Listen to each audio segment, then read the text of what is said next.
स्वागत है आपका कंपटीशन एंड यू में। मैं विशाल शर्मा और आज हम करने जा रहे हैं वाक्य भेद, काइंड्स ऑफ सेंटेंस। एक बढ़िया टॉपिक है और इंटरेस्टिंग भी है। वाक्य भेद एक इंटरेस्टिंग टॉपिक है और इस टॉपिक से क्वेश्चंस भी आते हैं, वो भी अच्छे खासे। ठीक है ना।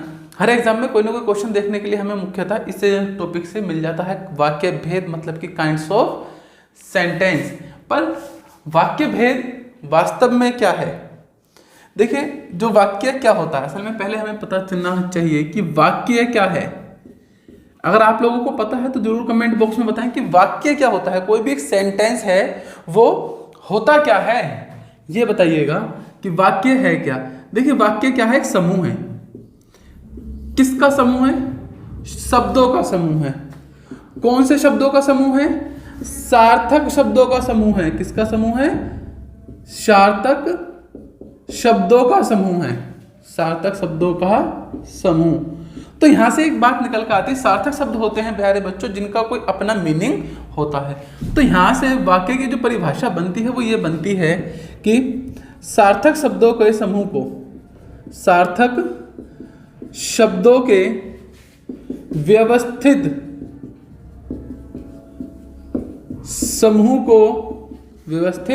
समूह को वाक्य कहते हैं। क्या कहते हैं? वाक्य कहते हैं। मतलब कि कोई सार्थक शब्दों का ऐसा समूह हो जो व्यवस्थित रूप से हो। व्यवस्थित नहीं होगा तो आपको कुछ भी समझ में नहीं आएगा। तो एक एग्जाम्पल के तौर पर समझने की कोशिश करते हैं हम लोग कि सार्थक शब्दों का व्यवस्थित समूह की क्या बात हो रही है। राम जब बाजार गया था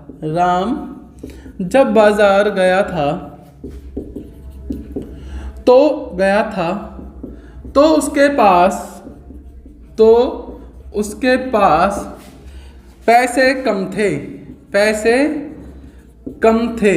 तो देख रहे हो ना, कुछ ऐसी मैंने कहानी से लिखी कि राम जब बाजार गया तो उसके पास पैसे कम थे। अब देखिए, यहाँ पर जितने भी शब्द लिखे हैं सबका अपने आप में कोई मीनिंग है। बाजार का मीनिंग है, जब का मीनिंग है, राम का भी मीनिंग है, गया का, मतलब सबका अपना एक सार्थक अर्थ है। सब अपना अपना अस्तित्व रखते हैं। और जब इन्हें मैंने व्यवस्थित तरीके से लगा दिया, जब ये व्यवस्थित तरीके से लग गए, तब ये जाकर क्या कहलाया? व्यवस्थित समूह कहलाया। उसने अर्थ दिया। अगर मैं इसी वाक्य को कुछ तोड़ मड़ोड़ के लिख दूं बाजार राम तो जब गया था, है ना। अब बताओ, क्या ये आपको कुछ मीनिंग दे रहा है? क्या ये लाइन किसी भी प्रकार से आपको कोई मीनिंग दे रही है? जबकि इसके अंदर सारे के सारे सार्थक शब्द हैं, सबका अपना मीनिंग है, पर ये व्यवस्थित नहीं है। ये क्या नहीं है? व्यवस्थित नहीं है। अगर ये व्यवस्थित होते इसके जैसे, इस वाले सेंटेंस के जैसे, तो ये क्या होते? कोई ना कोई अर्थ देते हैं आपको, जैसे ये पूरा का पूरा अर्थ दे रहा है। तो आई होप सो ये बात आपको बड़े अच्छे से समझ में आ गई होगी कि व्यवस्थित समूह क्या होता है सार्थक शब्दों का। मतलब सिर्फ सार्थक शब्दों से काम नहीं चलेगा, उसका समूह भी व्यवस्थित होना चाहिए। तो ये होता है वाक्य। अब वाक्य के अंदर कुछ चीजें होती हैं जो हम सार्थक शब्द कह रहे हैं। इन सार्थक शब्द 6 प्रकार से अरेंज किए जा सकते हैं। कितने प्रकार से? 6 प्रकार से। या फिर यूं कह दें कि किसी भी वाक्य के 6 तत्व होते हैं। तो हम बात कर रहे हैं वाक्य के तत्व की। तो वाक्य के तत्व कितने होते हैं प्यारे बच्चों? एक वाक्य में कितने तत्व हो सकते हैं सर जी? 6 तत्व हो सकते हैं। और जिसके अंदर से पहला तत्व आता है आपके पास सार्थकता। क्या आता है? सार्थकता। अब देखेंगे, सार्थकता एक शब्द लिखा हुआ है। अब आपको बताना है कि सार्थकता में क्या चीजें आ सकती हैं। मतलब कहें कि वाक्य का कुछ ना कुछ अर्थ तो अवश्य होगा। क्लियर है ना? वाक्य का, याद रखेंगे, वाक्य का कुछ ना कुछ अर्थ तो, कुछ न कुछ अर्थ तो अवश्य होगा। मतलब कि होगा। देखिए, कोई भी एक वाक्य होगा, जब सार्थकता उसके अंदर है तो उस वाक्य का कुछ ना कुछ अर्थ तो होगा ही होगा हर कीमत पर। इसका मतलब क्या है कि किसी भी वाक्य में, अर्थात इसका मतलब क्या है? अर्थात किसी भी वाक्य में सार्थक शब्दों का होना आवश्यक है। सार्थक शब्दों का होना आवश्यक है। क्या है? आवश्यक है। समझो, अगर कोई भी मैं सार्थक शब्द ना लिखूं, कोई भी ऐसे शब्द लिख दूं, मानो मैंने लिखा मनोज खेलने गया, खेलने गया, तो क्या इसका अपना एक अर्थ है? अगर मैंने लिख दूं, देखो इसका भी, ये भी एक सार्थक शब्द है, ये भी सार्थक शब्द है, ये भी सार्थक शब्द है, लेकिन मैंने लिखा मनोज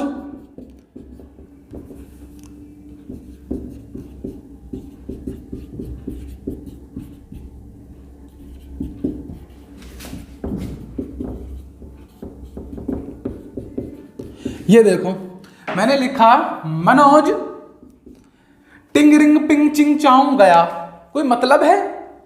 क्योंकि ये जो शब्द है ये सार्थक नहीं है। क्या नहीं है? सार्थक नहीं है, इसका कोई मीनिंग नहीं है।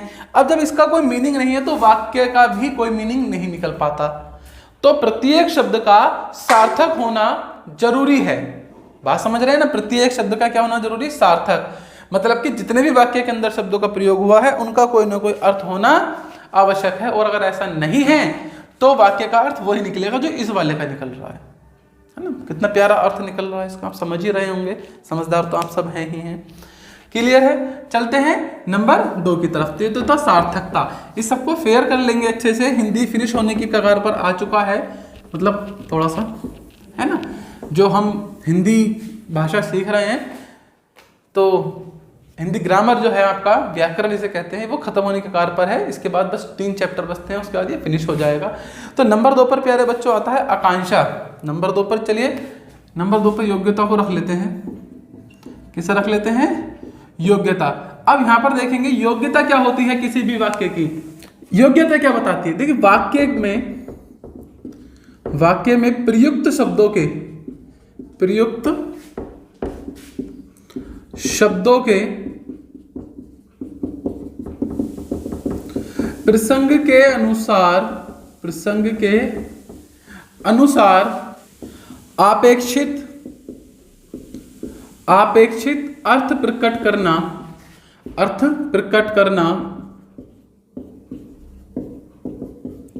योग्यता होता है। मैं बिल्कुल कंफर्म हूं आपको इस लाइन से ये समझ में नहीं आया होगा। आइए इसे एग्जाम्पल के थ्रू समझते हैं कि कैसी अपेक्षा आप करते हैं, कैसे अपेक्षित अर्थ की अपेक्षा आप करते हैं शब्दों के प्रसंग के अनुसार। शब्दों के प्रसंग का मतलब है शब्दों के मिलाप के अनुसार। आओ देखते हैं। मैंने लिखा गीता ने चाय खाई। अब देखिए यहां पर शब्दों का जो प्रसंग है वो सेम होना चाहिए, मतलब कि एक जैसे ही कृति के शब्दों का प्रयोग होना चाहिए। गीता ने चाय खाई, तो बताइए क्या चाय खाई जाती है? ऐसा तो है नहीं फ्रीजर में रख दिया कुल्फी बन के उसे खा लिया, ऐसा तो है नहीं ना। गीता ने चाय खाई, तो ये क्या है? गलत है। क्या होना चाहिए था? गीता ने चाय पी, तब ये प्रसंग सही होता, शब्दों का प्रसंग सही होता। मतलब खाई शब्द, वैसे देखिए शब्द खाई जो है सार्थक शब्द है, इसका अपना मीनिंग होता है और इन सब का भी एक मीनिंग है, लेकिन फिर भी अर्थ नहीं निकल पा रहा, फिर भी वाक्य में कहीं गड़बड़ नजर आ रही है। क्यों? क्योंकि सार्थक होते हुए भी प्रसंगता सही नहीं है, मतलब सही जगह यूज नहीं है, मेल अच्छा नहीं है शब्दों का। तो सही शब्द के साथ सही मेल का होना भी आवश्यक होता है। जब सही शब्द के साथ सही मेल होता है तब कहीं जाकर आपका वाक्य होता है। तो इसे क्या कहते हैं? योग्यता कहते हैं। ये क्या कहलाता है बच्चों? योग्यता। नंबर 3 पर चलते हैं। नंबर 3 पर आपको मिलेगा अपेक्षित। क्या मिलेगा? अपेक्षित। तो नंबर 3 पर है आकांक्षा, मतलब कि यहां पर कहीं ना कहीं मतलब इच्छा से, आकांक्षा मतलब आपकी इच्छा से कहीं ना कहीं यहां पर क्या होगा? लेना देना होगा। अब बताइए इसका अर्थ है वैसे इच्छा से, तो यहां पर ये बता रहा है कि वाक्य को पढ़ने के बाद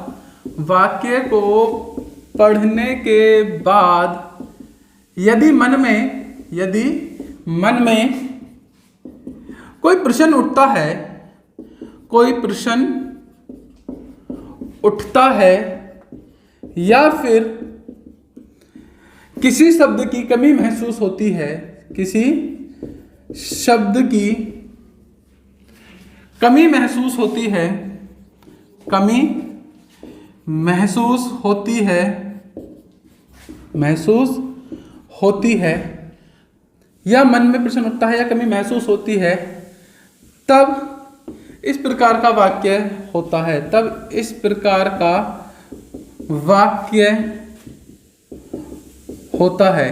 अर्थात इस प्रकार का वाक्य होना ही नहीं चाहिए। अर्थात ये कह रहे हैं कि वाक्य कब पूर्ण माना जाएगा, जब किसी भी वाक्य को पढ़ने पर या सुनने पर मन में कोई इच्छा ना जागे, मन में कोई भाव ना जागे। मतलब कैसा भाव कि अधूरेपन का भाव ना जागे। मतलब कोई भी आप पढ़ें तो उसे पढ़ने का कि अधूरेपन का भाव नहीं जागना चाहिए। क्या नहीं जागना चाहिए? अधूरेपन का भाव नहीं जागना चाहिए, नहीं जागना चाहिए। मतलब कुछ भी अधूरा ना हो, इस प्रकार के सभी शब्दों का उसमें होना जरूरी है। कैसे? जैसे पत्र लिखा, पत्र लिखा। अब यहाँ पर एक आकांक्षा जाग रही है, एक मन में इच्छा आ रही है, एक क्यूरियोसिटी उठ रही है। किसने पत्र लिखा? पर किसने? मान लो ऐसे तुम लोग खड़े हो, दोस्त फ्रेंड खड़े हैं सब आपस में, और मैं आया, मैंने बोला गोली चलाई। मैं आया और मैंने बोला गोली चलाई, तो क्वेश्चन पूछा जाएगा या नहीं पूछा जाएगा मुझसे, भाई किसने? तो क्या है यहाँ सेंटेंस में, क्या है वाक्य में, क्या है? अधूरापन है।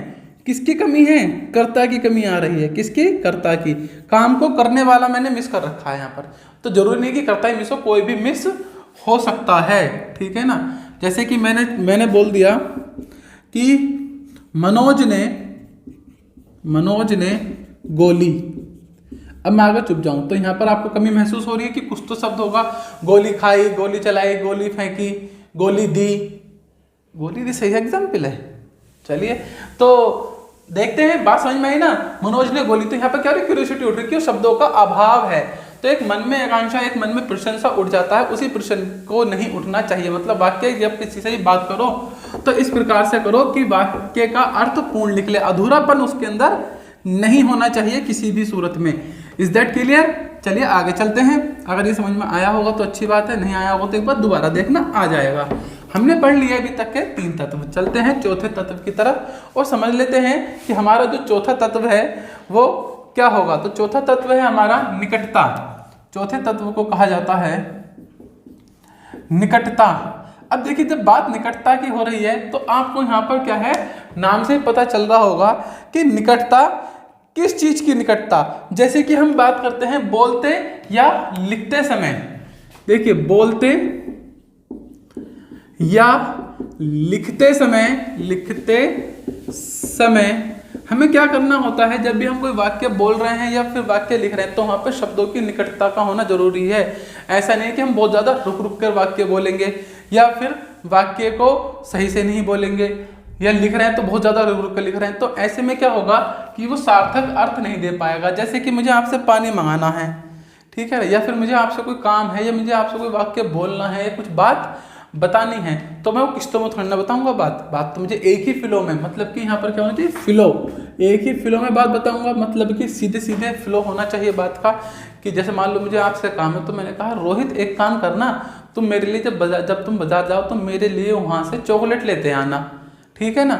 अब ये बात क्या मैं ऐसे बताऊंगा कि रोहित एक काम है, जब तुम बाजार जाओ ना, अब बस अब मैं घूमने अपने काम में लग गया, फिर 5 मिनट बाद बोल रहा हूँ उससे चॉकलेट लेते आना, तो यहाँ पर क्या है, वाक्य का अर्थ पूर्ण नहीं हो पाएगा। तो जो फ्लो है वो फ्लो बना हुआ रहना चाहिए, चाहे आप वाक्य लिख रहे हैं या फिर बोल रहे हैं। तो बोलते या लिखते समय याद रखेंगे, दोनों में इस बात को याद रखना है, दोनों ही समय में, बोलते या लिखते समय वाक्य के शब्दों में परस्पर निकटता होनी आवश्यक है, ठीक है ना। क्या जरूरी है, वाक्य के शब्दों में निकटता होनी जरूरी है, निकटता होनी जरूरी है। अर्थात रुक रुक कर बोले गए वाक्य, रुक कर बोले गए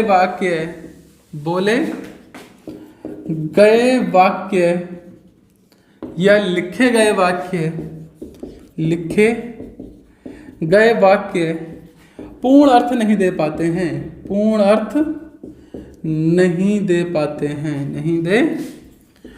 हैं। तो यहाँ से आपको क्लियर हो गया होगा, एग्जाम्पल मैंने आपको बता दिया था, उसे आप लिख लेंगे। कि कैसे ये काम करता है आपके पास।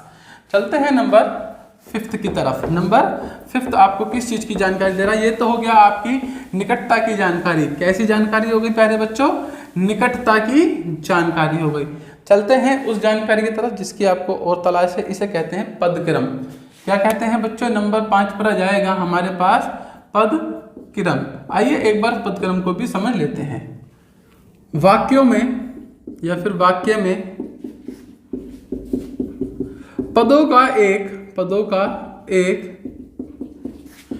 निश्चित क्रम होता है। निश्चित क्रम होता है।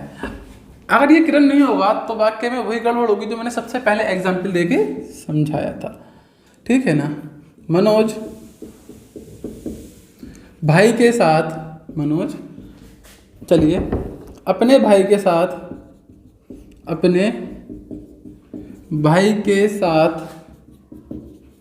खेलता है। क्लियर है? क्योंकि सभी शब्द कैसे हैं? वाक्यों का जो पद है वो एक निश्चित क्रम में है। अगर मैं इसका क्रम बिगाड़ दूं और लिख दूं भाई अपने खेलता मनोज के साथ है, तो इसके अंदर ये सभी शब्द हैं जो इसके अंदर हैं। पर फिर भी ये वाला जो वाक्य है ये आपको अर्थ स्पष्ट नहीं करेगा, क्योंकि इस सेंटेंस में पहले भी समझा चुका हूँ सबसे शुरू में। ये क्या करेगा? अर्थ स्पष्ट नहीं करेगा। क्यों? वाक्य का जो पदक्रम है वो निश्चित नहीं है, मतलब किसके बाद क्या आना चाहिए ये चीज़ों की बात हो रही है।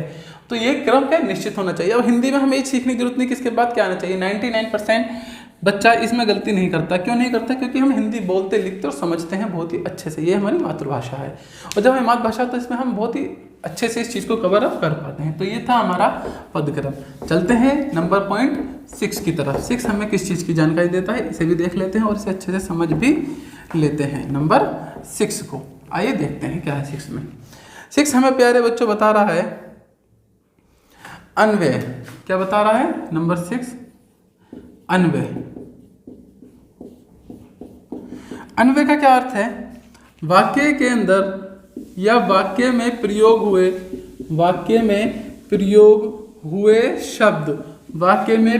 हुए शब्द लिंग, वचन तथा कारक के आधार पर एक समान होने चाहिए।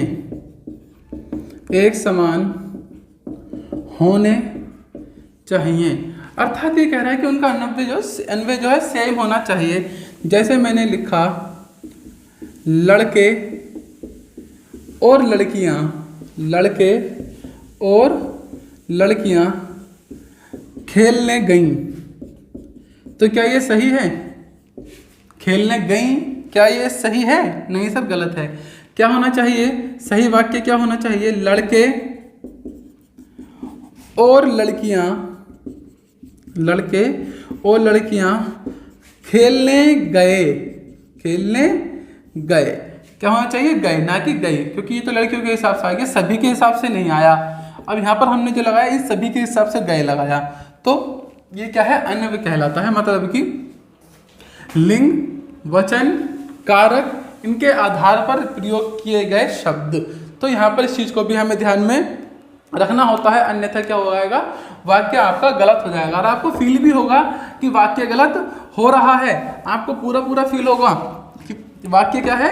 गलत है। ठीक है ना? तो ये थे वाक्य के तत्व जो एक वाक्य के अंदर पाए जाते हैं और कैसे कैसे इन्हें अरेंज किया जाता है, ये आप बहुत अच्छे से सीख गए होंगे, है ना? अरेंजमेंट में तो हम लोग माहिर हैं। ठीक है, केवल इनकी छोटी सी सेटिंग ये करनी होती है कि ये क्रम से हों, शब्द सार्थक हों। ठीक है ना? तो आई होप सो ये आपको समझ में आ गया होगा। ये था आज का टॉपिक, वाक्य भेद। अब पढ़ेंगे वाक्य के अंग। तो मैं बता दूं बच्चों, वाक्यों के अंग होते हैं हमारे पास 2, जिसमें से एक का नाम है उद्देश्य, एक को उद्देश्य कहते हैं, और दूसरे का नाम है प्यारे बच्चों विधेय। क्या नाम है? विधेय। एक है उद्देश्य और एक है विधेय। ये होते क्या है इसे हम समझ लेते हैं एक एक करके। नंबर 1 पर हम समझ लेते हैं कि ये उद्देश्य क्या होता है। ये उद्देश्य वो उद्देश्य नहीं है जिस उद्देश्य से आप पढ़ रहे हैं। मतलब समझ रहे हैं मेरा क्या उद्देश्य है यहाँ पर, जिसके बारे में वाक्य में बताया जाता है, बताया जा रहा है, जिसके बारे में वाक्य में बताया जा रहा है, वह उस वाक्य का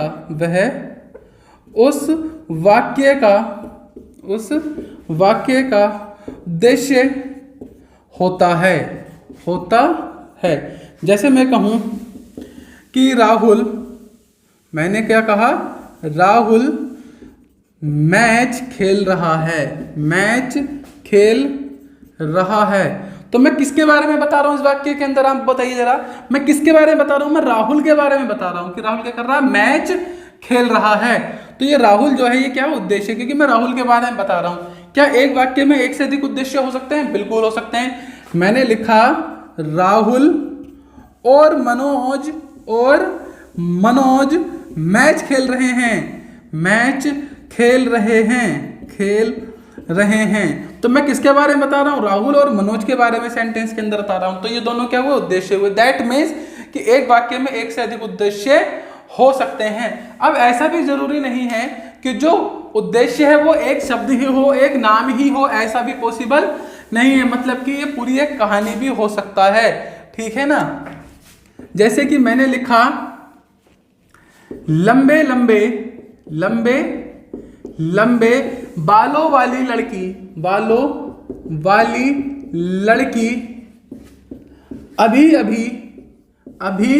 अभी एक बच्चे के साथ खेल रही थी।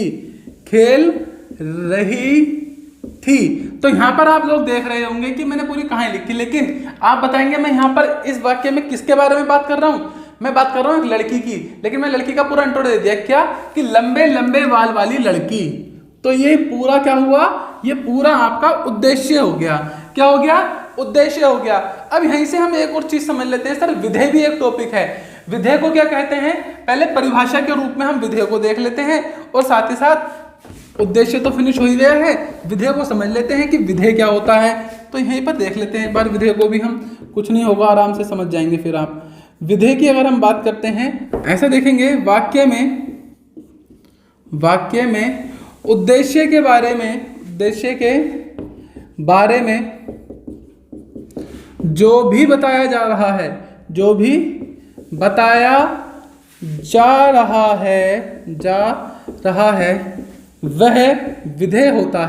वह विधेय होता है। आओ समझते हैं कैसे होता है। मैंने कहा था राहुल मैच खेल रहा है, तो ये राहुल क्या हुआ, उद्देश्य, और ये मैच खेल रहा है, ये क्या हुआ, विधेय हुआ। मतलब कि उद्देश्य के बारे में जो भी बताया जा रहा है, उद्देश्य के बारे में क्या बता रहे हैं कि वह मैच खेल रहा है, मतलब उद्देश्य क्या कर रहा है, मैच खेल रहा है। तो मैच खेल रहा है क्या हुआ, विधेय हुआ। क्या हुआ, विधेय हुआ। इसे कुछ ऐसे भी समझो, लंबे बालों वाली लड़की अभी एक बच्चे के साथ खेल रही थी। तो अभी एक बच्चे के साथ खेल रही थी, ये क्या है, ये इस वाक्य का विधेय है। क्यों, क्योंकि ये किसके बारे में बता रहा है, इतना सेंटेंस यहां से लेकर यहां तक का सेंटेंस किसके बारे में बता रहा है, उस लड़की के बारे में बता रहा है जिसके बाल लंबे हैं। और क्या बता रहा है कि वह अभी एक बच्चे के साथ खेल रही थी। तो ये वाला पोर्शन हुआ उद्देश्य है, और ये वाला पोर्शन हुआ आपका विधेय। तो एक वाक्य में इस प्रकार से एक से अधिक विधेय भी हो सकते हैं, इवन उद्देश्य भी हो सकते हैं। तो आई होप सो ये बात आपको समझ में आ गई होगी। ये था हमारा टॉपिक। हम पढ़ रहे थे वाक्य के भेद, जिसके अंदर हमने वाक्य के तत्वों को समझा, और उसके बाद हम लोगों ने देखा वाक्य के अंग को। और वाक्य के अंग होते हैं प्यारे बच्चों दो, एक होता है उद्देश्य और एक होता है विधेय। और मैं जहां तक उम्मीद समझता हूं कि आपको बहुत अच्छे से क्लियर हो गए होंगे। तो वाक्य भेद में अभी बचा है हमारे पास वाक्य के भेद, अर्थात अर्थ के आधार पर वाक्य कितने प्रकार के होते हैं और रचना के आधार पर वाक्य कितने प्रकार के होते हैं। उसके बाद छोटे टॉपिक और इसी के अंदर जो अगली वीडियो में कवर होंगे। तब तक के लिए बाय बाय, आपका दिन शुभ हो। वीडियो अच्छी लगी हो तो लाइक शेयर सब्सक्राइब जरूर करें।